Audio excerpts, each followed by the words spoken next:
ఏం కావాలేంటి? నాకు కావాల్సింది ఆయన సంతోషం మాత్రమే అని చెప్పు.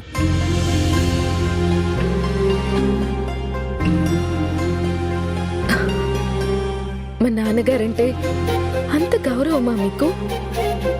నిజం చెప్పమంటావా? నేనసలు ఈ ఇంట్లో సంక్రాంతి జరుపుకోవడానికి వచ్చింది నీ భర్తగానో ఈ ఇంటి అల్లుడుగానో కాదు. నేను వస్తే ఆయన సంతోషంగా ఉంటారని. ఆయన సంతోషంగా ఉంటే నాకు తృప్తిగా ఉంటుంది. మా నాన్నంటే అంత అభిమానమా మీకు? అందరూ మీ నాన్నగారిలా బతకలేరు. ఒకరి సొమ్ము ఆశించరు. తను ఎలా బ్రతకాలనుకుంటే అలానే బ్రతకడానికి ఇష్టపడతారు. అన్నిటికంటే ముఖ్యం, ఆయన కోసం బతకలేదు. ఎప్పుడూ ఈ కుటుంబం గురించే ఆలోచిస్తారు. మా నాన్న మీ నాన్న చిన్ననాటి స్నేహితులైనా దాన్ని ఎప్పుడూ అడ్వాంటేజ్గా తీసుకొని లబ్ధి పొందాలని అస్సలు చూడలేదు.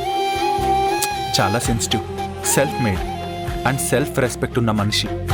అందుకే ఆయనంటే నాకు చాలా గౌరవం.